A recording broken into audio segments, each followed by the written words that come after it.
Right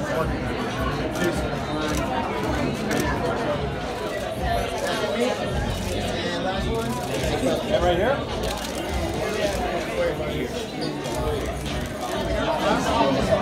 I'll take it.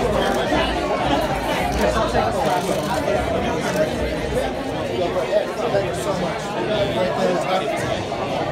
Race. The challenges.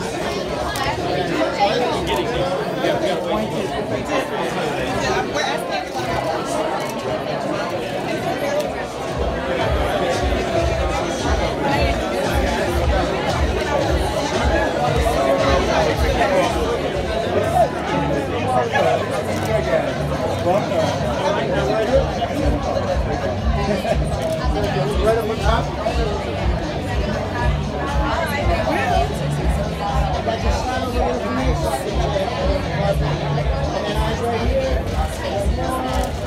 Right here? Thank you. Right straight ahead over here. You got the picture straight. All right, Dave, you're up. Just going to keep side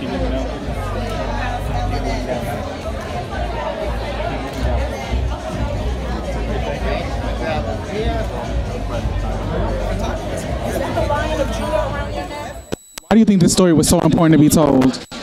I think this story was so important to be told because I think we live in a climate today where entrepreneurship needs to be talked about more, especially amongst black people. Don was an entrepreneur in every sense of the word. He had an idea that he believed in, he had a vision that he had, and he had a goal that he stuck to. And when you look at that today and how you want it to be implemented for so many people and kids in society to follow their dreams, Don is a representation of that. Why it's important is because you want to be an entrepreneur, you want to create your own destiny, and he's a manifestation of a man that did that.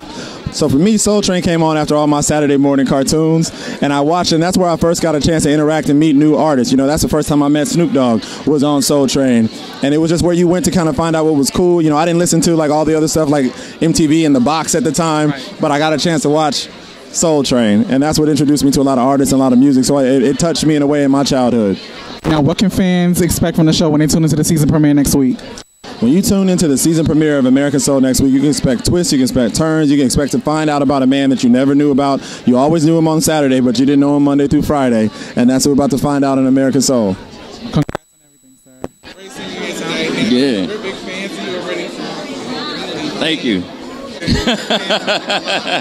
You know what? It's fun because as an actor, I can't view him as that. You know, I have to advocate for him. I have to find logic in why he's doing these things, right? So, but it's fun and interesting. I'll be in Whole Foods in the parking lot, and funny enough, not kidding, an old white lady will say, "Basie, I hate you." I say, "You watch?" So it's been fun, but they all understand that it's just a character. And the thing as an artist, you know, you don't really care how they like you or dislike you. You just want them to feel you. And so if you're feeling me in a visceral way, then I'm doing my job. You know what? They can expect so many different storylines. One of them is going to run parallel with what they're doing right now. You know, the simple story is Soul Train. But Soul Train is like a living organism that bled out to impact different lives. And that's what you see in this show. I'm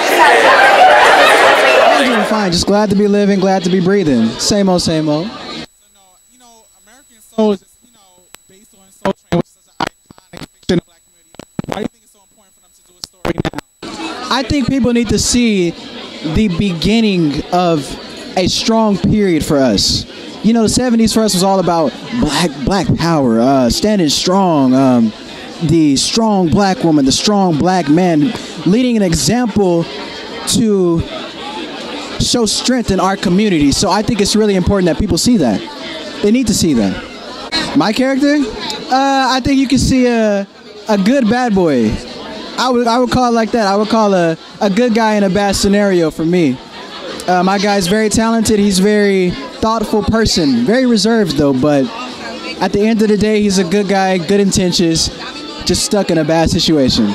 See, my mom was a dancer, so she introduced me to all the 70s dance moves, the bump, all that, the old school stuff. So she would pull up Soul Train stuff, show me the videos, and I kind of ingrained that into my body. So yeah, I think the fans can expect something that's going to bring them back each week.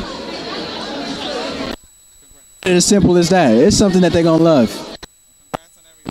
Definitely. You guys are gonna get with some hard hitting drama, some great action, some really heartfelt moments. I mean, seriously, you're gonna see the ups and downs of all these characters, and you're gonna really get to fall in love with these characters. And the more you get to know them, seriously. I mean, I'm excited for you guys to personally see the journey of my character Kendall, just because I think it's one that he's not the most perfect guy, and I think that's something that people can really resonate with. You know what I'm saying? All around, you guys are gonna just see amazing, well-written and well-developed characters dealing with some amazing, well-written and complex stories, and I think that makes for great TV. The first Soul Train performances I ever watched was, I want to say it was the Jacksons Dancing Machine performance. Iconic, and I've studied that one so many different times. I mean, I think I first saw it when I was 5 years old, and I go back to it all the time. When I was preparing for this role, I was watching that performance to get in that creative mindset and the mindset of inspiration. I mean, I think as a young black kid, you grow up and you're just kind of something about Soul Train just because it meant I guess you probably should, considering that it means so much to our culture, and it's one of the first things that that really showcase who we are as black people and how we should be seen as black people. And so for me, I remember watching the Jackson performances. I remember watching all of James Brown's performances. Curtis Mayfield was another one that I loved. Rufus Thomas, because I mean, who wouldn't love those outfits on there, But yeah, Soul Train for me, it's always been a huge part. A character named Nate Barker, who is he's a soldier who returns from Vietnam, and he's kind of he's got nothing except the family of the man who saved his life, played by Kelly Price. And it was awesome working with Kelly, man. It's been great. She's Kelly's Kelly. She's everything that you would think she would be. And it's awesome that I can actually call her a friend in the end. Yeah.